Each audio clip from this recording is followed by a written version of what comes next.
dias, né? Foi uma reunião de alinhamento do presidente com cada um dos ministros.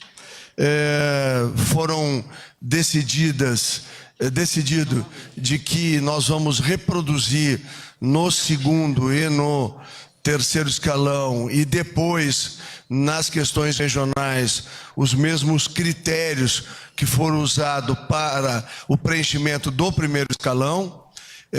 Fundamentalmente serão escolhas e indicações técnicas, respeitando uma afinação, né, com o projeto que nós representamos e que foi o vencedor, né, na eleição desse ano. Nós também vamos revisar as questões que envolvem os conselhos. Vocês viram que na publicação da medida provisória o conselhão já foi extinto e nós vamos agora revisar todos os conselhos que existem, porque nos últimos anos eles contam-se a casa das centenas de conselhos. E todos eles com um volume muito grande de pessoas, o que traz custos para a administração pública e, em muitos momentos, né, são conselhos que se sobrepõem, sendo repetidos em ministérios diferentes, conselhos que, às vezes, têm quase que a mesma função. Então, vai ser feito um pente fino em todos os conselhos que atuam aqui junto à administração direta. Uma outra decisão do presidente foi no sentido de que cada ministro deverá fazer o levantamento de todos os imóveis existentes, principalmente nos estados e nas capitais, com o objetivo de racionalização do uso dessas estruturas. Nós estamos pretendendo criar o que nós chamamos, nesse nascedouro da ideia de Casa Brasil, que será em cada capital brasileira nós podermos reunir toda a estrutura dos ministérios da administração direta com o objetivo de poder racionalizar e depois permitir a venda destes imóveis. As primeiras informações são gigantescas, de que a União tem próximo de 700 mil imóveis. Então, vocês imaginem o que isto significa em termos de um custo da sua manutenção, às vezes, e mesmo assim, com 700 mil imóveis, nós temos notícias, e estas serão revisados, todos os contratos de locação, quer dizer, a estrutura governamental tem 700 mil imóveis próprios e ainda aluga espaço, quer dizer, há um contrassenso absoluto.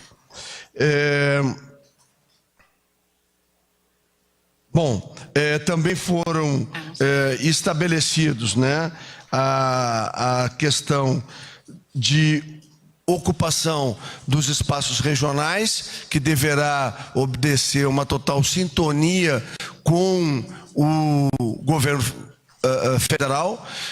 O que ocorria em governos anteriores era que as indicações ou nomeações ocorriam dentro da Casa Civil sem guardar conexão e identidade com o que cada ministro ou que cada ministério tinha de políticas públicas, e a decisão tomada hoje é de que, quando forem autorizadas o preenchimento dos cargos regionais, quem vai dar a palavra final é o ministro da pasta. O técnico será, assim como foi feito aqui, nas secretarias, subchefias, o ministro receberá a indicação, vai analisar, avaliar a sintonia entre as ações do governo e aquilo que o Ministério está construindo de políticas públicas, e só depois do ok do ministro é que as questões regionais serão resolvidas. Bom, em termos gerais, reafirmou o presidente o pedido para que na próxima terça-feira, então, a gente consiga fazer a apresentação já daquele conjunto de medidas e propostas que serão aplicadas nessas primeiras semanas de janeiro. Então, com isso, acabou se concluindo a reunião e eu estou à disposição dos senhores e das senhoras para qualquer questionamento. Primeira pergunta, Folha de São Paulo, Thalita. Tudo bem, ministro? Sim. O presidente hoje tuitou pela manhã sobre concessões e falou em arrecadação de 7 bi. O que já tem definido de concessões? Isso foi discutido em reunião? É um número ainda muito pequeno, né, perto do potencial. Está definido? Não. O que foi definido aos ministros e aqueles que, vamos dizer assim, têm o programa de concessões em andamento, né? De que vai ser feito um levantamento de quais aquelas que estão em ponto de poder já ser assinado, ter trâmite, né, ou eventualmente licitado, para apresentar na próxima semana. Então, nós ainda estamos no processo de levantamento, né? E foi compartilhado. Como? Quase em que ele falou em 7 bi. Não, eu não sei, eu não ouvi essa declaração dele. Nós conversamos porque já existem algumas coisas que estão prontas para serem assinadas, né? Tem algumas obras de concessões que foram feitas e que estão em andamento ou próximo de conclusão, né? Como, por exemplo, o aeroporto de Porto Alegre, que está concedido à Fraport, né? Eu me lembro que foi um dos temas discutidos, mas tudo isso vai ser sistematizado e apresentado na próxima terça. Então, na próxima terça nós vamos poder falar mais diretamente sobre isso. Próxima pergunta, TV Globo, Delis. Oi, bom dia. Ainda bom dia, né, Delis? Boa tarde. Nós não almoçamos? A primeira pergunta, eu tenho duas, Ok. porque somos muitos. A primeira é que o senhor tinha dito ontem que hoje, nessa reunião, iria sugerir que os outros ministros fizessem o mesmo que o senhor anunciou ontem, que foi a exoneração linear de todos os cargos comissionados da Casa Civil, Isso com duas foi feito exceções. hoje de manhã. Eu queria saber, o que o presidente disse sobre isso, se ele não pediu um pouco de serenidade sobre essa questão, ou deu o ok para fazer isso e zerar em todos os ministérios? E a segunda pergunta é sobre o que foi dito ontem pelo ministro da Economia sobre reforma, sobre indexação, sobre previdência. O que foi tratado aí? Bom, primeiro, sobre o episódio, né, da exoneração, e a gente brincou ontem com a questão da despetização, né? O presidente trouxe como um exemplo, né, e todos os ministros estão autorizados dentro das suas pastas a proceder de maneira semelhante ou ajustada, né, a cada uma das pastas. Mas este conceito de que nós temos que rever, ele é um conceito que está perpassando todo o governo, até para desaparelhar e permitir que o governo do presidente Bolsonaro possa executar suas políticas. E além disso, nós fomos além, verificando que houve uma movimentação incomum de exonerações e indicações nos últimos 30 dias, assim como também houve uma movimentação incomum de recursos destinados a ministérios também nos últimos 30 dias. Então foi solicitado que todos os ministros fizessem a revisão, pasta por pasta, quer de eventuais nomeações ou exonerações ou transferências, e também sobre a movimentação financeira dos últimos 30 dias, particularmente dos últimos 15 dias, que pelo alto volume causou estranheza, e nós vamos acompanhar, e o presidente quer um relatório de cada um para ver para onde foi o dinheiro, por que isso foi feito e se tem suporte para ter sido feito.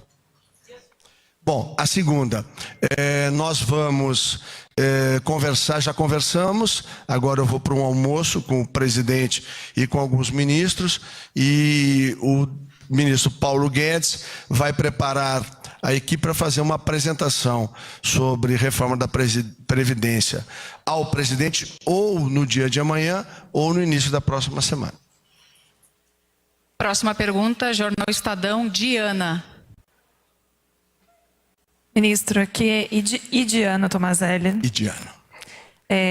Eu queria insistir na questão da Previdência, porque a gente teve todo um período de transição que durou aí 2 meses. A gente tem agora o início efetivo do governo e há uma grande expectativa em relação a essa proposta. Enquanto isso, alguns agentes do mercado, alguns empresários que inclusive estiveram com o presidente Jair Bolsonaro, manifestaram alguma preocupação com essa incerteza ainda. O cenário está muito nebuloso em relação a qual que vai ser a proposta de reforma da Previdência. Queria saber o que o senhor pode dar de indicação em relação a parâmetros que a gente vai ter nessa reforma, o que a gente pode esperar em termos de idade mínima, transição, pedágio. Só uma palavra. Vamos fazer a reforma da Previdência. Ponto. Próxima pergunta. Próxima pergunta, Rádio Gaúcha, Matheus Chu. Boa tarde, ministro. Boa tarde. São 2 questões. Primeiro, apoiadores do presidente Bolsonaro e do novo governo têm criticado bastante nas redes sociais a manutenção do ex-ministro Carlos Marum no Conselho de Itaipu. Queria saber o porquê dessa decisão, até na linha do que o senhor disse sobre a indicação de 2º e 3º escalão e da revisão nos conselhos, né? E a segunda questão, sobre o apoio do PSL ao presidente Rodrigo Maia, que é do seu partido, se o governo está fechado de fato com a candidatura dele e o que passou por esse apoio do partido do presidente, se é a reforma da Previdência, além dos cargos já negociados lá e divulgados. Bom, primeiro vamos voltar ao dia de ontem. Ontem nós esclarecemos em coletiva aberta por que o presidente tomou a decisão de respeitar uma indicação do ex-presidente de um ministro que era uma pessoa da confiança do ex-presidente. Onde foi feita essa explicação. Segundo, o governo e o presidente continuam dizendo, o presidente reafirmou hoje na reunião, que o governo não vai interferir nas decisões, quer para a Câmara dos Deputados, quer para a presidência do Senado Federal. Todos os governos que tiveram um grau alto de intervenção ou grau de intervenção, tanto nas eleições de Câmara e Senado, os governos todos erraram. Se alguém tem alguma dúvida, basta acompanhar o que aconteceu nos meses ou anos subsequentes à intervenção desses governos, tanto no cenário da Câmara quanto no cenário do Senado. E o presidente Bolsonaro vem surpreendendo, Matheus, reafirmando que esse será um governo de muito diálogo com o parlamento e com a sociedade. Muito diferente daquilo que foi equivocadamente vendido, ele é um homem de muito diálogo e é esse o direcionamento que ele tem nos dado. Correio Brasiliense, Alessandra.